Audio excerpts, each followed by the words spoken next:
The monk kneels in the silent stone scriptorium, his quill hovering over the vellum. Suddenly, his heart stops. Outside, the morning air is torn apart by a rhythmic, heavy thud, the sound of dragon-prowed ships grinding into the wet sand of the shoreline. Seconds later, the frantic, jagged screams of his brothers echo through the cloisters, cut short by the cold bite of steel before they can even finish their morning prayer. You have been told this was a story of mindless barbarians, a chaotic explosion of senseless violence from the sea. But that is the lie that hides the truth. This was never just a raid. It was the calculated opening move of a cold, meticulously engineered economic extraction. These Vikings were not merely warriors, they were business-minded predators. Their raids functioned as a brutal, high-stakes delivery system for capital. The Viking elite didn't care for glory as much as they cared for the bottom line, prioritizing the rapid extraction of portable wealth over every human life that stood in their way. By turning the British Isles into a continuous source of silver and human labor, they forced a permanent, systemic shift in how the British economy operated.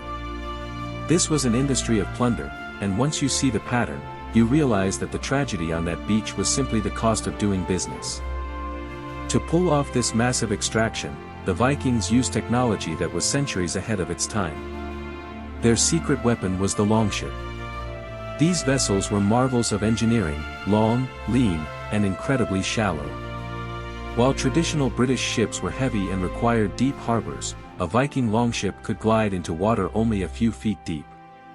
This meant they didn't need a port, they could hit the beach anywhere, from quiet coves to shallow river mouths, completely bypassing the coastal defenses that protected major cities. The speed of these attacks was terrifying. They would appear out of the morning fog, strike with blinding quickness, and vanish before the local militia could even sharpen their swords.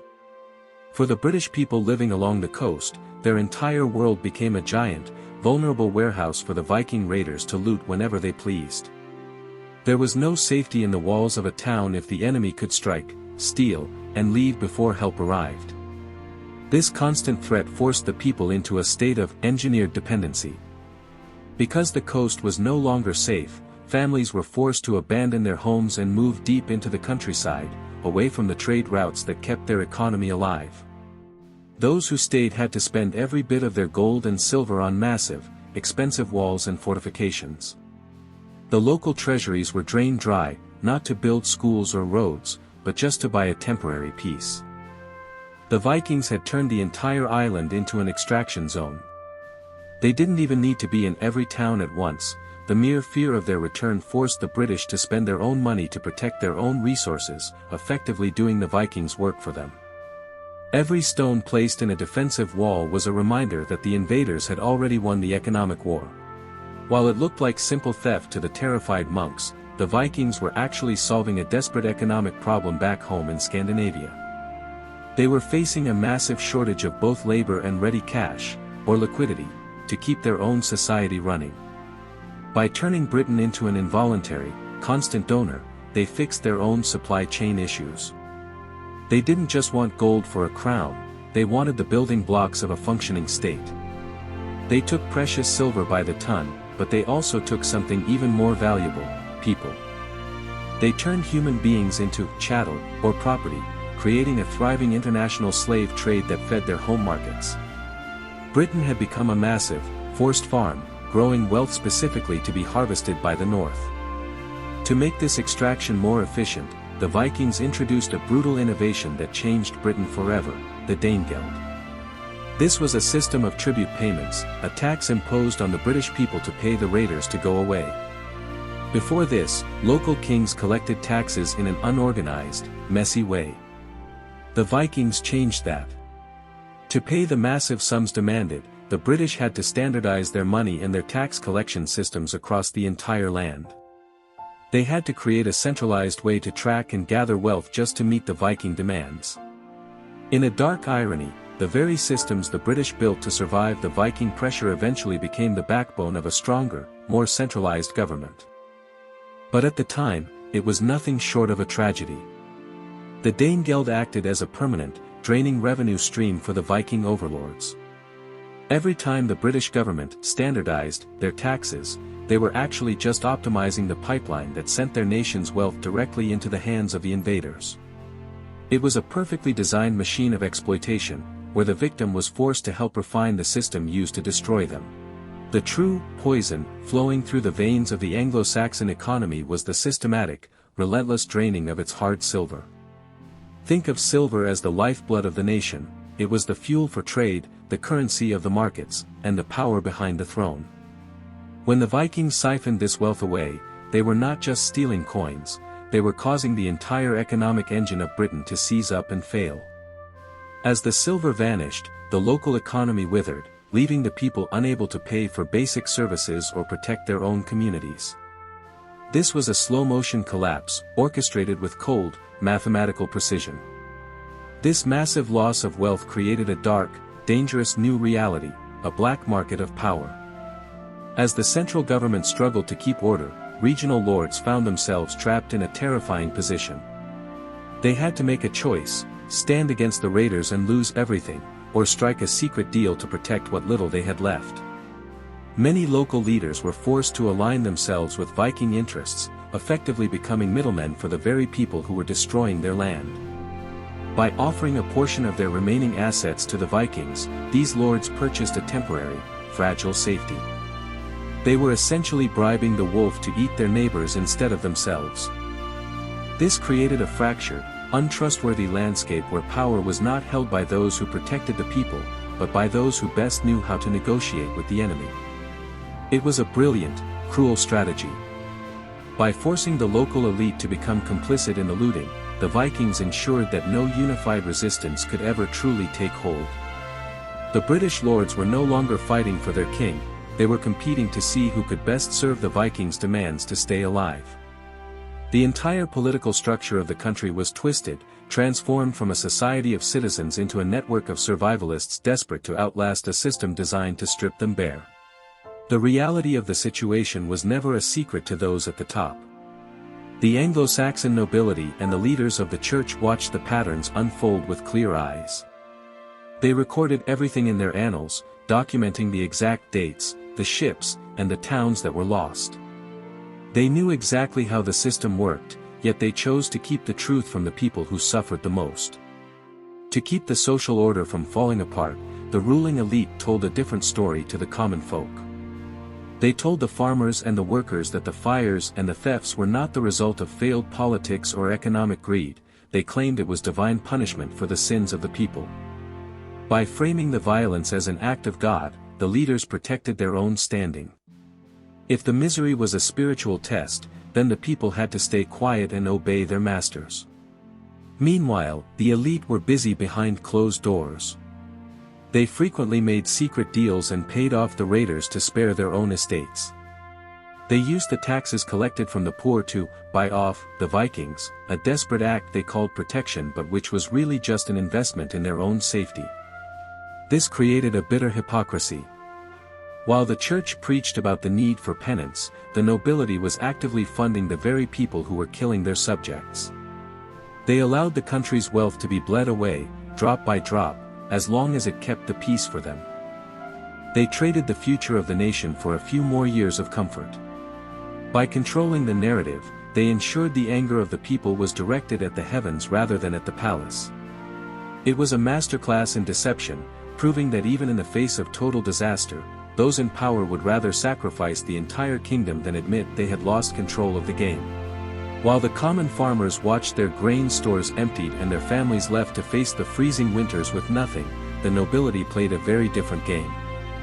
For the peasant, the Viking threat was a matter of life and death, a brutal reality of scorched fields and empty plates. But for the elite, it was often treated as a tactical puzzle to be solved through strategic marriages and shifting political alliances. While a farmer was losing his only cow to pay a tribute, a nobleman might be busy arranging a royal wedding to secure his own borders or gain an ally against a rival lord. These marriages were not about love or national unity, they were high-level deals designed to protect the status of the ruling class. This massive gap in experience turned the nation into two separate worlds. One world was defined by the struggle to survive the constant drain of the Viking raids, while the other was defined by the desperate scramble to hold on to power. The system completely ignored the long-term ruin of the British peasantry.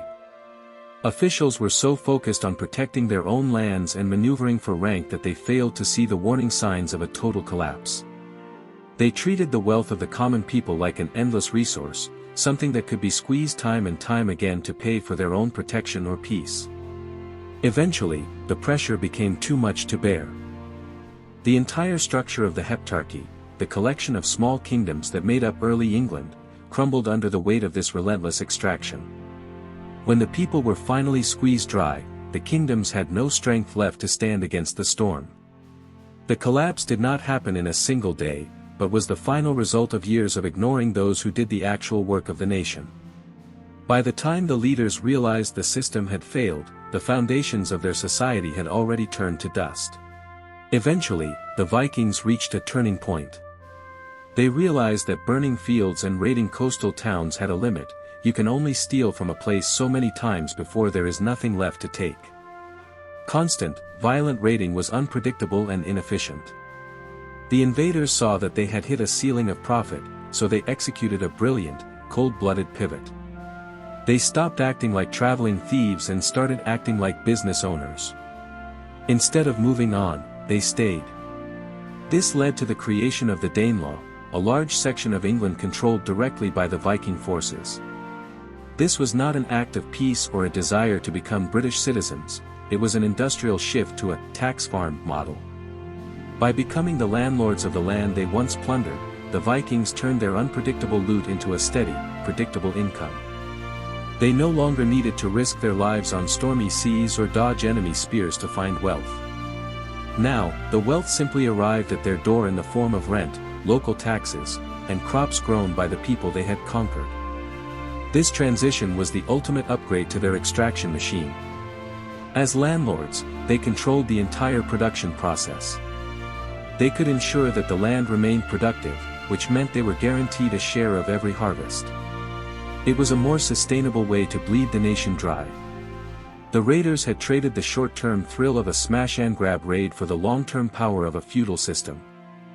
They didn't stop being predators, they just changed their hunting ground to a permanent farm. By settling down, the Vikings ensured that their stream of wealth would flow for generations, proving that they were far more interested in the control of resources than in the glory of the sword.